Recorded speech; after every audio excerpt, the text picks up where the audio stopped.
राम राम प्यारे विद्यार्थियों, स्वागत है आपका संजीव सर की केमिस्ट्री के अंदर। तो बच्चों, हमारा सेकंड चैप्टर चल रहा था एसिड बेस और साल्टिस के बारे में। तो हमने पहली वीडियो के अंदर देखा था इंडिकेटर्स के बारे में, सेकंड वीडियो में हमने पढ़ा था किसके बारे में, एसिड, उसकी फिजिकल और केमिकल प्रॉपर्टी। तो हमारा नेक्स्ट टॉपिक रहेगा बच्चों आज का क्या, बेसिस। बेसिस क्या होती है इसके बारे में जानेंगे हम। तो देखिए क्या है, सबसे पहले बेस देखिए, बेसिस क्या होंगी हमारी।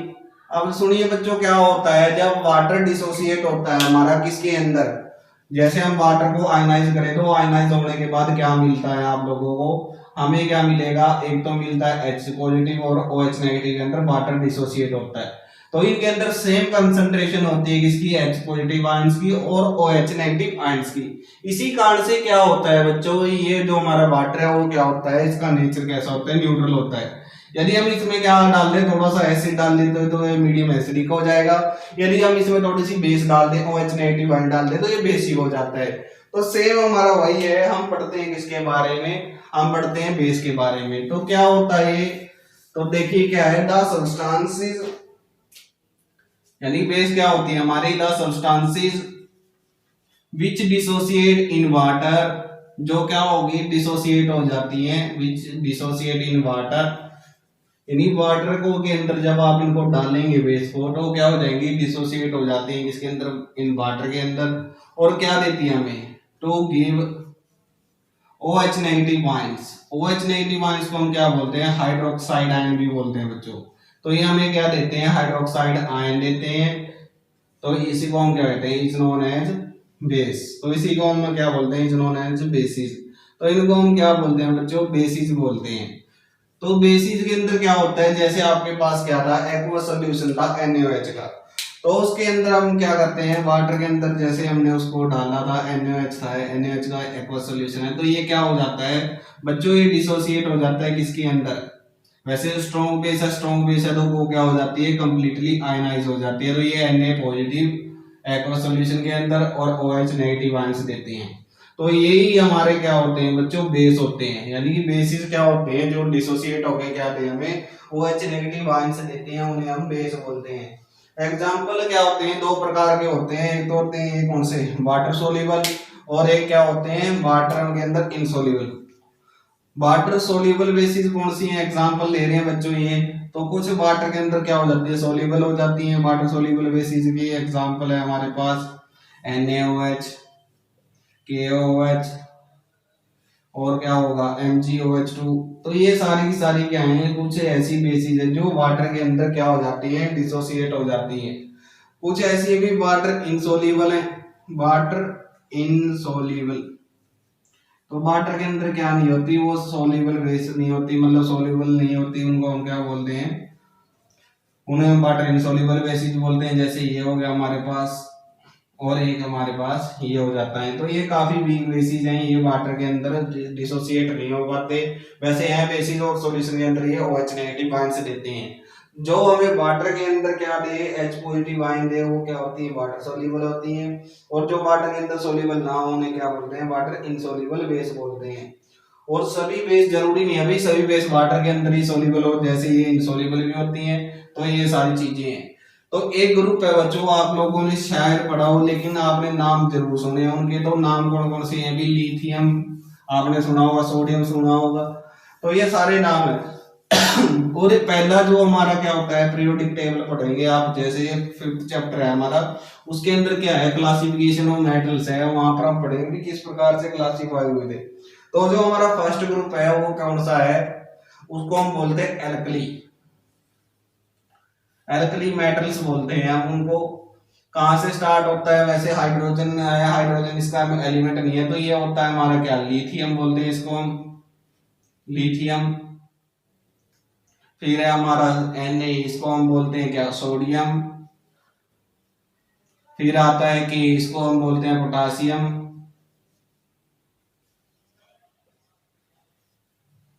फिर आता है हमारा रेडियम।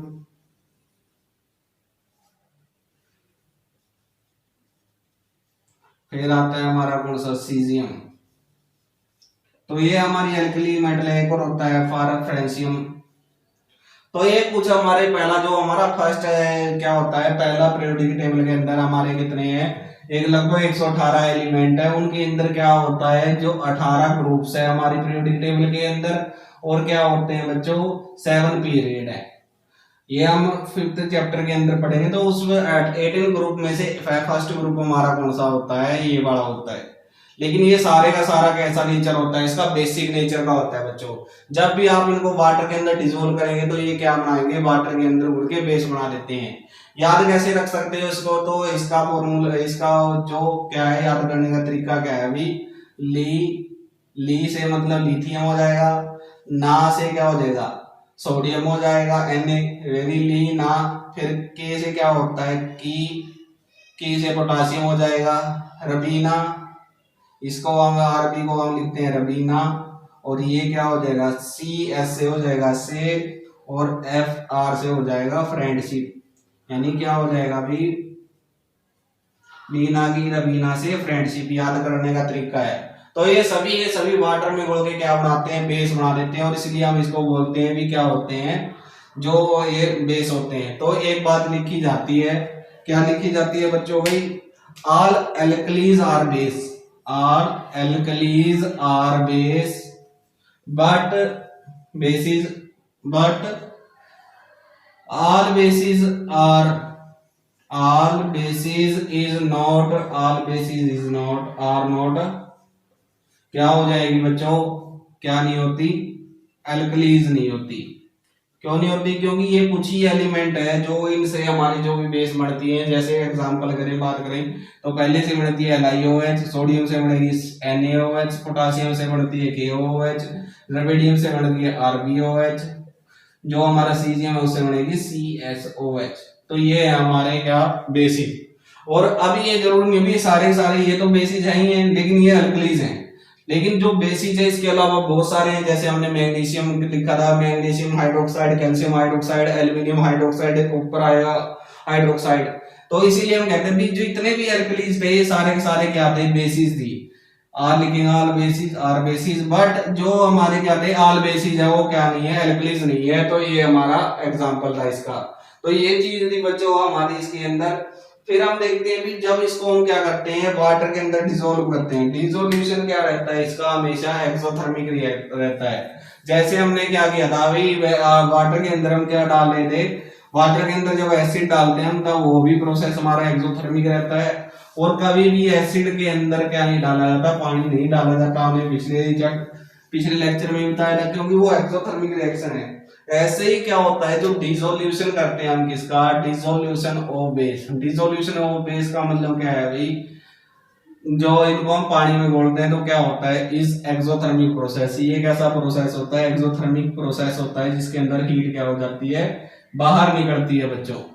तो हम बात करते हैं किसकी, क्लासिफिकेशन ऑफ बेसिस, यानी क्लासिफिकेशन करते हैं हम किसका, बेस का। क्लासिफिकेशन पढ़ते हैं किसका, बेसिस का, क्लासिफिकेशन ऑफ बेस। अब ये क्लासिफिकेशन ऑफ बेस के अंदर हम क्या पढ़ेंगे बच्चों, जैसे हमने एसिड के केस के अंदर पढ़े थे, वहां पर क्या था हमें 3 केस पढ़े थे, सोर्स के अकॉर्डिंग, वाटर के अंदर डिसोसिएट होने के अकॉर्डिंग, कंसंट्रेशन के अकॉर्डिंग। लेकिन इसमें जो बेस है, बेस हमारी क्या होती है, सिर्फ एक ही टाइप की दे रखी है, वो कौन कौन सी है भाई, डिसोसिएशन के आधार पे। तो इसके अंदर हम पढ़ेंगे, एक तो पढ़ते हैं हम स्ट्रॉन्ग बेस और एक पढ़ते हैं वीक बेस। तो एक ही प्रकार पढ़ना हमने इसमें, एक तो स्ट्रॉन्ग बेस है, हमारी बेस 2 प्रकार की हैं, स्ट्रॉन्ग बेसिस होती हैं एक तो, और एक क्या होती हैं, वीक बेसिस होती हैं। तो स्ट्रॉन्ग बेस और वीक बेस आप लोगों को पता ही होगा भी क्या होता है, वही सेम जो हमने डेफिनेशन पीछे लिखी थी किसकी, एसिड के केस में क्या लिखा था, तो लिखा था भी हमने the bases which dissociate completely to give, यानी क्या हो जाए, व्हिच डिसोसिएट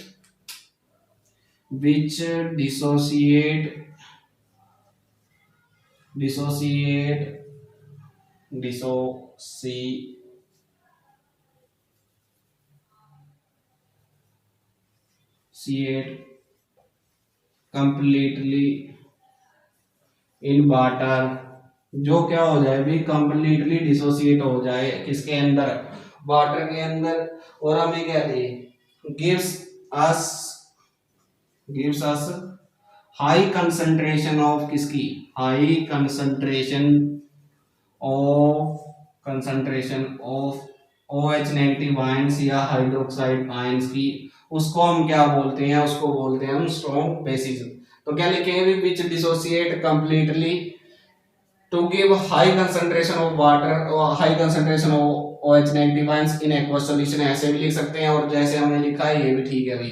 तो जो हमें क्या दे भी high concentration of OH negative ions की दे, उसे हम क्या बोलते हैं, स्ट्रॉन्ग बेस बोलते हैं। एग्जांपल है इसके भाई, आप लोगों को अभी लिखवाए थे, NaOH सोडियम हाइड्रोक्साइड बोलते हैं, LiOH लिथियम हाइड्रोक्साइड है, KOH जो है हमारा ये पोटेशियम हाइड्रोक्साइड बोलते हैं इसको। यानी कि जो हमने नाम लिखवाए थे उनके पीछे हाइड्रोक्साइड ही लगाना होता है क्योंकि ये हाइड्रोक्साइड आयन है। तो ये इसके एग्जांपल दे। तो हम वीक का पढ़ते हैं, वीक क्या होती है भाई, विच डिसोसिएट पार्शियली, अब हम क्या लिखेंगे भाई, विच dissociate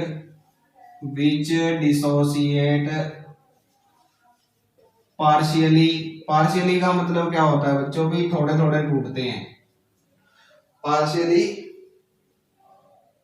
to give less concentration, partially to give less concentration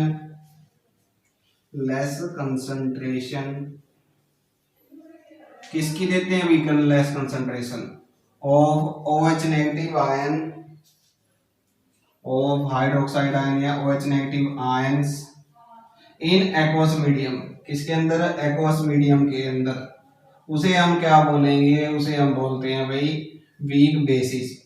तो ये हमारा केस था किसका, वीक बेस का। एग्जांपल क्या होंगे इसके अंदर, एग्जांपल है MgOH2, ये एग्जांपल है इसका। और क्या एग्जांपल है, मैग्नीशियम वाला और कैल्शियम वाला, ये हमारी थोड़ी क्या है, इन कंपैरिजन टू अब वो क्या है, थोड़ी सी लेस क्या हमारी होती हैं, वीक बेस होती हैं। और जो AlHO3 लिखा था वो भी हमारी सारी वीक एसिड के, वीक बेस के अंदर आते हैं। तो अब हम पढ़ते हैं इनकी बच्चों क्या प्रॉपर्टीज पढ़ते हैं। प्रॉपर्टी दो प्रकार की होती है, हमने पहले ही बताया था, एक फिजिकल प्रॉपर्टीज होती है और एक केमिकल होती है। फिजिकली हम बात करें जो हम टेस्ट आसानी से कर सकते हैं, मतलब हम उनको आंखों से देख सके भी ऐसा चेंजेस आ रहा है उनके अंदर, उसको तो हम बोलते हैं क्या, उसको तो हम बोलते हैं फिजिकल चेंजेस। और दूसरे होते हैं हमारे केमिकल चेंजेस जिनकी रिएक्शन होती है। तो देखिए भी जो हम बात करते हैं प्रॉपर्टीज पढ़ते हैं, properties of basis, properties of base, यानी बेस की हम क्या पढ़ेंगे, प्रॉपर्टीज पढ़ेंगे। तो सबसे पहली कौन सी प्रॉपर्टी आती है बेस की, तो हम बात करते हैं अभी किसकी, बात करते हैं फिजिकल प्रॉपर्टीज की। तो फिजिकल प्रॉपर्टीज के अंदर आप लोगों को उसका बिल्कुल अपोजिट लिखना है, इसका जो हमने एसिड के केस के अंदर लिखा था, उसके अंदर हमने क्या लिखा था भाई, फिजिकल प्रॉपर्टीज। तो फिजिकल प्रॉपर्टीज बच्चों बहुत ज्यादा आसान है, आसानी से याद होगी। 6th-7th क्लास से हम स्टार्ट कर देते हैं एसिड बेस का कंसेप्ट। तो वही बातें हम फिर दोहरा रहे हैं जो बातें आप लोगों को पता होती है। तो ये कैसे होते हैं भी, बेसिस आर क्या होती हैं, बीटर इन टेस्ट, बीटर का मतलब बीटर इन टेस्ट, कड़वे होते हैं। जैसे आपने कभी क्या किया हो, साबुन को टेस्ट किया हो तो वो क्या होती है, थोड़ी बीटर होती है नेचर के अंदर। फिर दूसरी की बात करें हम, ये क्या होते हैं, बेसिस आर सोपी टू टच, बेसिस आर सोपी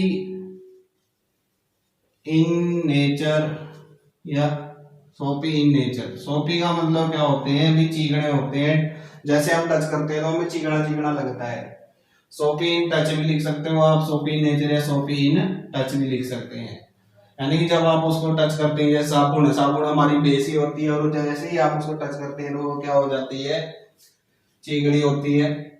फिर हम बात करें किसकी, बेसिस टर्न्स, किसको टर्न कर देते हैं, red litmus to blue litmus. Red litmus को क्या कर देते हैं, रेड लिटमस को चेंज कर देते हैं, bases turn red litmus to blue litmus. यानी जो चीज ब्लू हो जाती है इसका मतलब क्या हो गया, यदि लिटमस ब्लू हो जाता है तो इसका मतलब वहां पर हमारी बेस प्रेजेंट है। और बहुत ज्यादा इंपॉर्टेंट क्वेश्चन है, बहुत ज्यादा एग्जाम के अंदर पूछा जाता है, जो भी आपके छोटे मोटे एग्जाम होते हैं वहां पर ये पूछा ही जाता है बच्चों।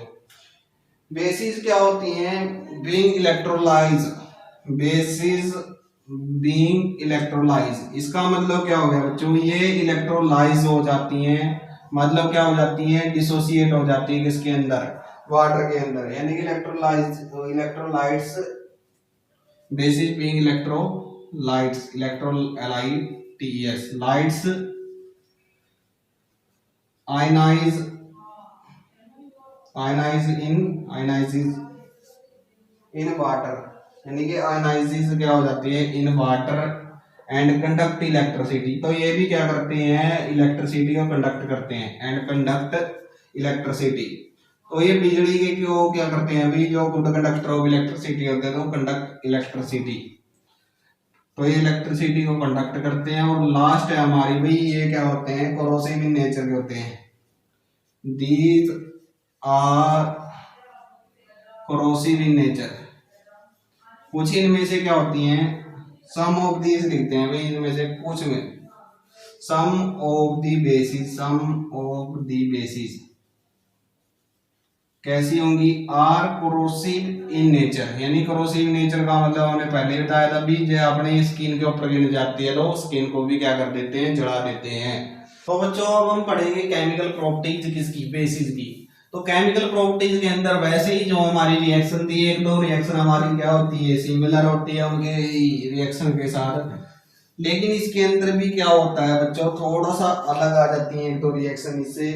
तो देखिए भी क्या पढ़ते हैं हम? केमिकल प्रॉपर्टी पढ़ते हैं किसकी? केमिकल प्रॉपर्टी ऑफ बेसिस की, यानी केमिकल प्रॉपर्टी पढ़ रहे हैं बेसिस की, क्योंकि आज का हमारा टॉपिक बेसिस ही है। तो केमिकल प्रॉपर्टी के अंदर सबसे पहले क्या आता है? भी रिएक्शन विद मेटल्स आती है। तो वही जनरल रिएक्शन है हमारी, जो मेटल है वो क्या करती है? जो रिएक्शन विद मेटल, रिएक्शन देखते हैं हम मेटल के साथ, जो हमारी बेस है वो मेटल के साथ रिएक्शन करके क्या देती है? वो हमें क्या देगी? जब भी हम मेटल को ट्रीट करते हैं किसके साथ? बेस के साथ। तो सेम था, वहां पर क्या मिला था हमने? वहां पर हमें हाइड्रोजन गैस मिली थी, और साथ में क्या मिला था बच्चों? साथ में था साल्ट। तो सेम यहाँ पर भी वही चीज होती है, साथ में हमें साल्ट मिलता है और साथ में हमें क्या मिलता है? हाइड्रोजन मिलती है। और हाइड्रोजन की डिटेक्शन हम लोगों को हमने बताया था। तो हम सबसे पहले पढ़ते हैं किसका? जिंक की रिएक्शन हम करवाते हैं NaOH के साथ। तो NaOH के साथ जब हम जिंक की रिएक्शन करवाते हैं तो एज्यूम कीजिए भी क्या बन सकता होगा? तो यहाँ पर बनता है भी सोडियम जिंकेट बनता है यहाँ पर, और क्या होती है? हाइड्रोजन गैस बाहर निकलती है। तो ये रिएक्शन है हमारी किसकी? बेस के साथ किसी भी मेटल की। तो इस रिएक्शन को बैलेंस कीजिए, तो यहाँ पर 2 आ जाएगा, यहाँ पर 2 आने के बाद हमारी रिएक्शन क्या हो जाती है? बैलेंस हो जाती है। तो ये चीज था। और आप कैसे डिटेक्ट करोगे भी जो गिवन सब्सटेंस था हमें वो क्या था, या जो हमारी गैस लिबरेट हुई है वो कौन सी थी? तो ये गैस हमारी हाइड्रोजन गैस थी, क्योंकि आप इसके पास कैंडल लेके जाएंगे। कैंडल क्या होती है? पॉप साउंड के साथ जब फट जाती है तो उसको हम क्या बोलते हैं? वो बोलते हैं हाइड्रोजन गैस थी। तो सेकंड है हमारी रिएक्शन विद किसके साथ है? एसिड के साथ। जब हम रिएक्शन करवाते हैं एसिड के साथ तो क्या होगा हमारा? वो देखिए सेकंड रिएक्शन होगी हमारी एसिड के साथ। और इस रिएक्शन को हम क्या बोलते हैं? न्यूट्रलाइजेशन रिएक्शन भी बोलते हैं बच्चों। पहले हमने प्रीवियस लेक्चर के अंदर भी पढ़ी थी, दोबारा फिर पढ़ लेते हैं। अभी क्या होता है? रिएक्शन विद एसिड के साथ। वहां पर हमने लिखा था रिएक्शन विद बेस, और यहाँ पर लिख दिया हम रिएक्शन विद एसिड, और साथ में हम लिख ही देते हैं अभी और न्यूट्रलाइजेशन रिएक्शन। तो क्वेश्चन बनता है, आप लोग लिख भी सकते हैं, व्हाट इज न्यूट्रलाइजेशन रिएक्शन, यानी कि न्यूट्रलाइजेशन रिएक्शन होती क्या है? न्यूट्रलाइजेशन का मतलब ही यही होता है भी किसी मीडियम को क्या कर देना? न्यूट्रल बना देना। तो उसको हम क्या बोलते हैं? न्यूट्रलाइजेशन बोलते हैं। तो क्या लिखेंगे? when acid reacts with base, when acid reacts with base, then it produce, क्या प्रोड्यूस करेगा बच्चों? हमने पहले ही पढ़ा था, produce salt and water, this is known as, क्या हो जाएगा? न्यूट्रलाइजेशन रिएक्शन हो जाएगा। This is known as neutralisation reaction. तो इसको हम बोलेंगे neutralisation reaction, known as neutralisation reaction. तो ये हमारी न्यूट्रलाइजेशन रिएक्शन हो जाती है बच्चों। और इसकी जो जर्नल रिएक्शन है वो भी आप लोगों को पता ही होगी, हमने पिछले समय लिखी थी। क्या था, एसिड को हमने किसके साथ ट्रीट कराया, बेस के साथ ट्रीट कराया। तो आप रिव्यू लेने की कोशिश कीजिए भी आप लोगों को याद है या नहीं है। यदि आपको प्रैक्टिस की है, आप लोगों ने अच्छी तरह से प्रैक्टिस कर रहे हो आपको, तो आपको ये रिएक्शन याद आएगी। और यदि आप लोगों ने इसकी प्रैक्टिस नहीं की हुई तो ये आप लोगों को याद नहीं आने वाली भाई। तो ये हमारी रिएक्शन थी। अब हम इसको के साथ क्या कर रहे हैं, रिएक्शन करवा रहे हैं एसिड की। कोई भी एसिड ले सकते हैं, HCl ले लिया हमने, यहाँ पर बेस कौन सी ले ली, दोनों की दोनों चीजें स्ट्रॉन्ग ले ली। तो यहाँ पर क्या बनता है, साल्ट बनेगा NaCl, जो बोरों में होता है कॉमन साल्ट होता है, और साथ में बढ़ता है वाटर। तो ये थी हमारी कौन सी रिएक्शन बच्चों, ये हमारी रिएक्शन थी न्यूट्रलाइजेशन रिएक्शन। तो बेस की जो लास्ट रिएक्शन है बच्चों वो कौन सी रिएक्शन होगी, वो रिएक्शन है हमारी किसके साथ, नॉन मेटल ऑक्साइड के साथ। यानी कि जो हम रिएक्शन करेंगे अब मेटल की, थर्ड रिएक्शन है हमारी बेस के साथ, तो कौन सी होगी, उसके अंदर क्या बनता है ये देखिए। अब हम स्टार्ट करते हैं रिएक्शन विद किसके साथ, metal, non metal oxide. Reaction with non metal oxide, यानी नॉन मेटल के ऑक्साइड के साथ रिएक्शन करेंगे। नॉन मेटल ऑक्साइड कौन से होते हैं बच्चों, जैसे नाइट्रोजन डाइऑक्साइड, कार्बन डाइऑक्साइड। तो आप लोगों को कार्बन डाइऑक्साइड आसानी से याद होगी तो वही लिख लेते हैं। तो बेस की रिएक्शन करवाते हैं किसके साथ, non metal oxide. Non metal oxide के साथ ट्रीट करने के बाद बच्चों यहाँ पर क्या बनेगा, एज्यूम कर सकते हो आप, तो वही चीजें बनती है बच्चों, हमेशा साल्ट या वाटर ही बनता है ज्यादातर केसेस के अंदर। तो साल्ट प्लस में वाटर लिख देते हैं हम, क्या यही बनेगा बच्चों, देखिए हाँ बच्चों यही बनेगा। कैसे, अब हम बेस लेते हैं कौन सी, CaOH ले लेते हैं, CaOH2। तो इसकी रिएक्शन हमने किसके साथ करवा दी, कार्बन डाइऑक्साइड गैस के साथ करवा दी। तो यहाँ पर क्या बनेगा, कैल्शियम कार्बोनेट बनता है, चूने का पत्थर भी बोलते हैं इसको हम। और साथ में क्या बनेगा बच्चों, साथ में बनता है वाटर। तो ये थी हमारी कौन सी reaction, reaction with non metal oxide. Calcium hydroxide नाम आप लिख लेंगे, कार्बन डाइऑक्साइड एरिया, कैल्शियम कार्बोनेट, और साथ में क्या आ गया, वाटर आ गया। तो ये हमारी काफी इंपॉर्टेंट रिएक्शन थी। तो ये रिएक्शन थी हमारी केमिकल प्रॉपर्टी। अब हम डिस्कस करते हैं भाई जो एसिड बेस के कंसेप्ट से रिलेटेड क्वेश्चंस हैं, तो उनसे हम डिस्कस करते हैं। भी सबसे पहला क्वेश्चन बनता है भी, why should curd and the sour substances not be kept in brass and copper vessel. यानी कि जो क्या होते हैं, जो हमारी दही है या कोई भी खट्टे पदार्थ हैं, उनको हम क्या नहीं रखते, पित्तल या जो हमारे तांबे के बर्तन है उनके अंदर नहीं रखा जाता। क्यों नहीं रखा जाता बच्चों, जो curd and the other sour substance है वो क्या होते हैं, थोड़े से एसिडिक इन नेचर होते हैं। जैसे कर्ड के अंदर हमने पहले ही बताया था भी ये क्या होता है, इसके अंदर लैक्टिक एसिड होता है, जो क्या करते हैं, can react with copper and brass, जो कॉपर और ब्रास के साथ क्या करेंगे, रिएक्शन करेंगे, and the food gets spoiled, और वो फूड क्या हो जाएगा, खराब हो जाएगा। देयरफॉर इसीलिए हम क्या नहीं करते भी curd and the sour substances should not kept in brass and copper vessel. इसी कारण से क्या नहीं रखा जाता, जो कॉपर है या ब्रास के मेटल के बर्तन के अंदर हम सोर्स सब्सटेंसेस को नहीं रखते। मान लीजिए आपने इन दोनों को रख भी दिया, जो हमारी कर्ड है, दही है या सोर्स सब्सटेंस को आपने रख दिया, और वो क्या हो गया, मान लीजिए वो खराब हो गया थोड़ा सा, लेकिन आपको पता नहीं चला, और आपने उसको क्या कर लिया, आपने उसको खा गए, तो उसके बाद आपको क्या हो जाती है, हो सकता है मे बी आपको फूड पॉइजनिंग हो जाए, ये और क्या हो जाती है, वोमिटिंग प्रॉब्लम हो सकती है। इसीलिए कहते हैं भी जो कर्ड है यानी जो दही है या खट्टे पदार्थ है, कभी भी पीतल या क्या नहीं करना चाहिए, जो हमारे ब्रास है, कॉपर के बर्तन है, उनके अंदर नहीं रखा जाना चाहिए।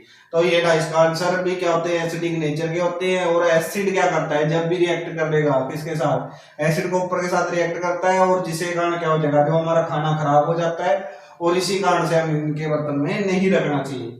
फिर इन्होंने कहा भी, why does N aqua solution of N acid conduct electricity. इन्होंने क्या कहा है भी, why does N aqua solution, भाई किसी का भी एक्वा सॉल्यूशन, किसका, एसिड का, वो इलेक्ट्रिसिटी कंडक्ट क्यों करता है भाई, क्योंकि अब वाटर है, वाटर के अंदर यानी कि एक्वा सॉल्यूशन किसको बोलते हैं, वाटर के अंदर हमने किसी ना किसी चीज को घोल रखा है। अब वाटर के अंदर किसको घोल दिया, एसिड को घोल दिया। अब एसिड को डिसोल्व करने के बाद क्या होगा, इलेक्ट्रिसिटी कंडक्ट करेगा। वो क्यों क्यों होगा, क्योंकि एसिड डिसोसिएट कर देगा किसको, acid dissociate in aqueous solution to form ions. यानी कि जब भी हम क्या करेंगे, कोई भी एसिड था, मान लीजिए HCl था, अब जो HCl है वो क्या करेगा, उसको हमने क्या कर दिया, उसको हमने वाटर के अंदर डिसॉल्व कर दिया। मान लीजिए वाटर है, उसके अंदर डिसॉल्व कर दिया, तो वो क्या हो जाते हैं, आयनाइज हो जाते हैं। हमने पहले ही बताया था H3O पॉजिटिव बन जाएगा और Cl नेगेटिव एक्वस सॉल्यूशन बन जाते हैं। और ये आयंस बनने के कारण क्या हो जाएगा, इलेक्ट्रिसिटी को कंडक्ट करना स्टार्ट करेंगे। क्यों, क्योंकि जो इलेक्ट्रिसिटी आप पढ़ेंगे फिजिक्स के अंदर भी, इलेक्ट्रिसिटी किसके कारण होती है, चार्ज की मूवमेंट के कारण होती है, आयंस की मूवमेंट के कारण होती है। और ये इनके ऊपर जो चार्जेस है, ये जो आयंस है, आयंस के ऊपर जो चार्ज है, चार्ज का मूवमेंट वहां पर होगा, तो वो क्या करेंगे, इलेक्ट्रिसिटी को कंडक्ट करेंगे। तो इसीलिए बोल रहे हैं भी जो एक्वस सॉल्यूशन है किसका, किसी भी एसिड का, वो कंडक्ट करेगा इलेक्ट्रिसिटी। क्यों क्यों करेगा भी, एसिड क्या करता है, dissociate in aqueous solution. Acid क्या होता है, एक्वस सॉल्यूशन के अंदर डिसोसिएट हो जाएगा और क्या बना देता है, आयंस बना देता है। और उन आयंस के ऊपर क्या होता है, चार्ज भी होता है। और these ions are responsible for क्या हो जाएगा, यानी कि जो वही चार्ज है जो क्या हो जाएगा, वो आयंस है, वो रिस्पॉन्सिबल कर देंगे किसके लिए, कंडक्शन ऑफ इलेक्ट्रिसिटी के। तो इसीलिए क्या होता है, जब आप एसिड डाल देते हैं किसी सॉल्यूशन के अंदर, तो वो इलेक्ट्रिसिटी कंडक्ट करना स्टार्ट कर देता है और गुड कंडक्टर ऑफ इलेक्ट्रिसिटी हो जाते हैं। नेक्स्ट क्वेश्चन है बच्चों हमारा क्या, which gas usually liberate when an acid react with a metal, give example, how will you test the presence of gas। यानी कि ये क्वेश्चन हम पहले कर भी चुके हैं बच्चों, लगभग सारे क्वेश्चन हमने पहले कर चुके हैं, लेकिन फिर भी क्या है, भी क्वेश्चन की फॉर्म में है तो हम लिखवा रहे हैं आप लोगों को। देखिए भाई क्या पूछा इन्होंने, भाई क्या होगा जब हम क्या करें, कौन सी गैस निकलती है जब हम एसिड के साथ किसी भी मेटल की रिएक्शन कराती है, एंड उसका एग्जांपल लीजिए और बताइए भी वो कौन सी गैस थी। तो अब हम क्या करेंगे, भी हमें पता है भी जब एसिड किसी भी मेटल के साथ रिएक्ट करता है तो हमेशा उस केस के अंदर क्या होती है, हाइड्रोजन गैस बाहर निकलती है बच्चों। एंड फॉर एग्जांपल, इसी का एग्जांपल लेने के लिए हमने क्या किया, हाँ फॉर एग्जांपल कोई भी ले सकते हैं जो भी आप लोगों को याद है। जैसे जिंक की सल्फ्यूरिक एसिड के साथ, नाइट्रिक एसिड के साथ हमने किसके साथ करवा रखी है, HCl के साथ। यहाँ पर कोई भी मेटल ले सकते हैं आप। जब इसकी रिएक्शन इनके साथ करवाई तो इन्होंने क्या बना दिया, जिंक क्लोराइड प्लस में हाइड्रोजन गैस निकल गई। अब ये हाइड्रोजन गैस निकल गई, इसका टेस्ट कैसे होगा बच्चों, तो इसका टेस्ट क्या है, जो वो गैस निकल के जाती है तो उसको हम क्या करते हैं, सोप सॉल्यूशन के अंदर से पास करते हैं। अब जो सोप सॉल्यूशन के अंदर से फिर वो बबल की फॉर्म में निकलती है, तो उसके पास हम कैंडल लेके जाते हैं और वो क्या करता है, बोर्न करता है किसके साथ, पॉप साउंड के साथ। यदि वो पॉप की साउंड दे रहा है तो इसका मतलब क्या है, this is the confirmatory test for hydrogen gas. तो हमें पता लग जाता है भी क्या होगा, वो हाइड्रोजन गैस है। क्या कहा हमने भी, जब भी एसिड किसी भी मेटल के साथ रिएक्ट करता है तो हाइड्रोजन गैस लिबरेट होती है। तो एग्जाम्पल क्या होता है इसका, एग्जाम्पल आप लिख सकते हैं भी जिंक की रिएक्शन सल्फ्यूरिक एसिड के साथ, जिंक की रिएक्शन किसके साथ, नाइट्रिक एसिड के साथ, या कोई भी एसिड है जिसके साथ आप लिखोगे तो क्या होगा, हमेशा उस केस के अंदर हाइड्रोजन गैस बनेगी। तो हाइड्रोजन गैस का टेस्ट कैसे किया जाता है, जब भी वो गैस बढ़ती है, उस दिन भी हम बता रहे थे भी जैसे ये टेस्ट ट्यूब है, इसके अंदर हमने जिंक और एसिड डाल दिया तो इसको टाइट कर दिया जाता है, और टाइट करने के बाद इसको जैसे बंद कर रहे थे तो बंद करने की भी वैसे जरूरत नहीं पड़ती। तो इसको क्या करेंगे, यहाँ से एक जो हम पाइप गुजारते हैं और यहाँ पर क्या होता है, हमारा सोप सोल्यूशन होता है। अब उस सोप सोल्यूशन के अंदर से जैसे हाइड्रोजन गैस निकलेगी तो ये सोप सोल्यूशन क्या बनेंगे, बबल्स बनेंगे बच्चों। अब ये बबल्स बाहर निकलेंगे तो इसके पास हम क्या लेके जाते हैं, कैंडल लेके जाते हैं। अब वो कैंडल क्या हो जाती है, पॉप साउंड के साथ क्या हो जाती है, बुझ जाती है। तो इससे हमें पता लगता है भी क्या होगा, कंफर्मेटरी टेस्ट हो जाएगा हाइड्रोजन गैस का। फिर उसके बाद है भी क्या पूछा है भी, why do HCl and HNO3 etc show acidic character in aqueous solution while the solution of the compounds like alcohol and glucose do not show acidic character। भी जो हमारे HNO3 है या HCl है या सल्फ्यूरिक एसिड, भी ये क्या करते हैं, एसिड के एसिडिक कैरेक्टर शो कर रहे हैं एक्वस सॉल्यूशन के अंदर। लेकिन कुछ ऐसे कंपाउंड भी हमारे पास, जैसे अल्कोहल हो गया, इसके अंदर भी वैसे तो हाइड्रोजन होती है और इसके अंदर भी होती है, लेकिन ये क्या नहीं करते भी, एसिडिक कैरेक्टर शो नहीं करते। इसका कारण क्या होता है, पहले हम देखते हैं भी जो HCl है हमारा और या HNO3 है, ये क्या करते हैं, एसिडिक कैरेक्टर के हैं एक्वस सॉल्यूशन में। क्यों है, दिस इज बिकॉज क्योंकि these compound dissociate in water to give ions. ये हमें क्या देते हैं, H प्लस आयन देते हैं हमें, और क्या देते हैं, to give H plus ion, ये हमें H प्लस आयन देते हैं, जिसके कारण क्या करते हैं, ये इलेक्ट्रिसिटी कंडक्ट करते हैं। जबकि जो हम बात करें किसकी, हम बात करें भी जो हमारे ग्लूकोज है या जो अल्कोहल है, ये क्या करते हैं, डिसोसिएट नहीं होते वाटर के अंदर, ये ऐसे के ऐसे पड़े रहते हैं, और ऐसे कैसे पड़े रहने के कारण जब ये आयन के अंदर डिसोसिएट नहीं होंगे तो हमें आयंस नहीं मिलेंगे, आयंस नहीं मिलेंगे तो ये कंडक्ट नहीं करेंगे इलेक्ट्रिसिटी, या फिर हम बात करें भी एसिडिक करैक्टर शो ही नहीं करेंगे, क्योंकि एसिडिक करैक्टर वही शो करेगा जो हमें क्या देता हो, एक्वस सॉल्यूशन में H प्लस आयन देता हो। तो ये तो आयन देते ही नहीं, जब आयन नहीं देंगे तो इनका टेस्ट कैसे होगा, तो ये क्या नहीं देते भी, एसिडिक करैक्टर शो नहीं करते। तो यही बात इसके अंदर बताई गई है भी। जो HCl HNO3 है उन दोनों ने तो क्या कर दिया, जो भी इस तरह के एग्जाम्पल थे हमारे, वो क्या हो जाते हैं, H प्लस आयन के अंदर डिसोसिएट हो जाते हैं। जबकि जो हमारा क्या है, ग्लूकोज है, जैसे ग्लूकोज का फॉर्मूला बता देते हैं आप लोगों को, ग्लूकोज का और जो अल्कोहल है ये दोनों है हमारे पास, जैसे C6H12O6 है। अब आप इसको वाटर के अंदर डिसोल्व करते हो तो जैसे शुगर है हमारी क्या हो जाती है, पानी के अंदर घुल जाती है, ऐसे ये घुल जाती है, हमें किसी प्रकार की आयनाइजेशन, नो आयनाइजेशन होता है यहाँ पर, यानी नो आयन से यहाँ पर कोई आयन हमें नहीं मिलता। तो यहाँ पर आयन नहीं मिलेगा तो क्या होगा, जो ये एसिडिक करैक्टर शो करना था वो नहीं शो करेंगे, क्यों, एसिडिक करैक्टर के लिए हमें क्या चाहिए, H प्लस आयन चाहिए, और वो ये नहीं दे पा रहे। ऐसे ही हम बात करते हैं किसकी, ग्लूकोज की। अब जैसे अल्कोहल को इनसे ले लेते हैं, हम इथेनॉल की बात कर लेते हैं, और इथेनॉल ये है, और ये इथेनॉल क्या हो रहा है बच्चों, ये भी डिसोसिएट नहीं होगा आयंस के अंदर, तो इसका भी क्या नहीं है, यूज नहीं होगा। ठीक है बच्चों, तो ये था हमारा क्या, ये हमारे क्या थे भी आयंस थे। और जो आजकल भी सैनिटाइजर के अंदर इस्तेमाल हो रहा है वो होता है आइसोप्रोपाइल अल्कोहल। तो उसका फॉर्मूला क्या होता है बच्चों, उसका फॉर्मूला ये है, ये होता है हमारा आइसोप्रोपाइल अल्कोहल। और ये जो हमारा क्या होता है, ड्रिंक्स के अंदर होता है, यानी कि जो शराब के अंदर होता है वो होता है ये मरवाड़ा, ये बड़ा अल्कोहल। तो भाई ये क्या है, वो आइसोप्रोपाइल अल्कोहल हो गया हमारा। तो ये थे भी किस तरह का क्वेश्चन था भी, ये आयनाइज नहीं होंगे, तो आयनाइज नहीं होंगे तो ये क्या करेंगे भाई, ये नहीं देंगे कौन सा एसिड का करैक्टर, जबकि जो HNO3 HCl है ये आयन के अंदर डिसोसिएट हो जाते हैं, और ये क्या देंगे, टेस्ट देंगे एसिड का। नेक्स्ट क्वेश्चन है बच्चों हमारा, why does distilled water conduct electricity whereas the rain water does not. बच्चों ये डिस्टिल्ड वाटर क्या होता है, ये ज्यादातर लैबोरेटरीज के अंदर यूज किया जाता है, जिसके अंदर भी क्या होता है, ऐसे तैयार किया जाता है भी इसके अंदर कोई भी मिनरल्स नहीं होता, कोई भी आयंस नहीं होता। एक जो हमारा ड्रिंकिंग वाटर उसके अंदर क्या होता है बच्चों, बहुत सारे मिनरल्स आयंस होते हैं जो हमारी बॉडी के लिए रिक्वायरमेंट होते हैं। लेकिन जो डिस्टिल्ड वाटर होता है इसके अंदर कोई भी किसी भी प्रकार का मिनरल्स या कोई आयंस नहीं होता, और ये ना ही हमारे क्या होता है पीने लायक होता है, क्योंकि यदि हम इसको काफी दिनों तक पीते रहेंगे तो क्या हो जाएगा, हमारी बॉडी के अंदर मिनरल्स और आयंस की कमी हो जाती है, इसलिए ये क्या होता है, अनफिट होता है किसके लिए, ड्रिंकिंग के लिए। लेकिन अब हम बात कर रहे हैं भी क्या है भी, जो डिस्टिल वाटर है वो इलेक्ट्रिसिटी कंडक्ट नहीं करता, जबकि जो हमारा क्या होता है रेन वाटर है वो करता है। मतलब बरसात का पानी क्या करता है, इलेक्ट्रिसिटी कंडक्ट करता है। और काफी लोग क्या करते हैं, बरसात के पानी को इकट्ठा करके अपनी बैटरीज वगैरह के अंदर, जो लेड स्टोरेज बैटरी है उसके अंदर डालते हैं।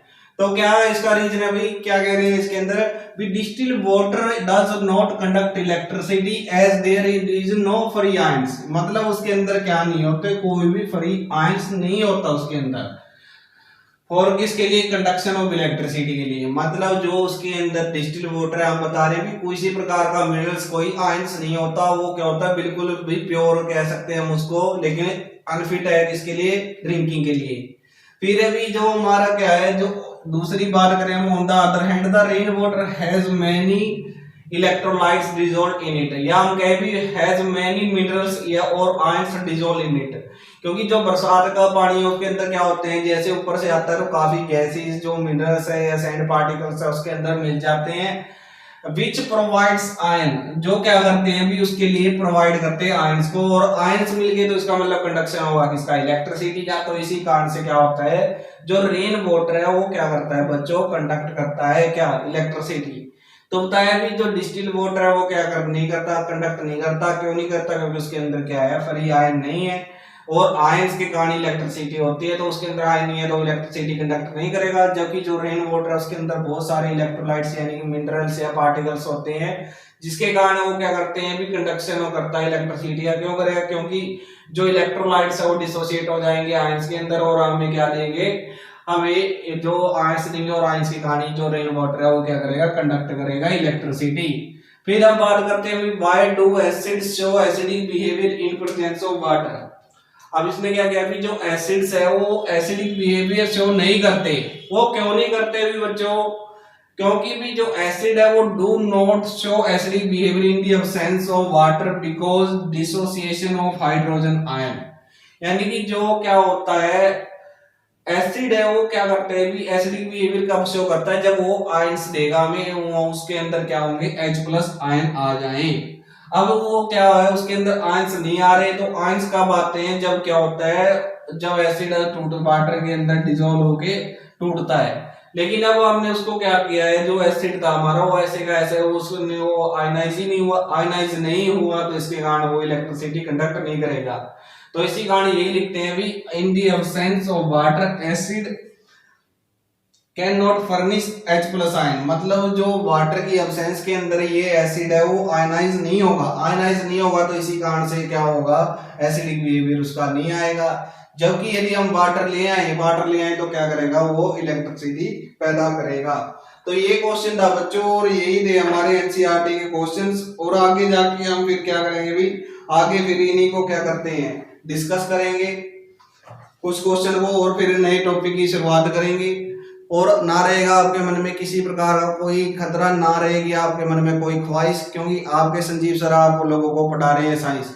तो यदि वीडियो अच्छी लग रही हो आप लोगों को तो लाइक करें, ज्यादा से ज्यादा कमेंट करें, अपने फ्रेंड्स के साथ इसको शेयर करें बच्चों, क्योंकि काफी इंटरेस्टिंग टॉपिक है एसिड बेसिस का। ये आपकी जो आने वाली क्लासेस है यानी फ्यूचर क्लासेस के अंदर भी काफी इंपॉर्टेंट है। जो आप आगे जो बड़ी क्लासेस के अंदर जाएंगे तो भी यहाँ से कोई ना कोई क्वेश्चन जो कॉम्पिटिटिव एग्जाम्स है या कोई भी एग्जाम्स है वहां पर यहाँ से क्वेश्चन बढ़ते ही बढ़ते हैं बच्चों। तो ध्यान से पढ़िए। थैंक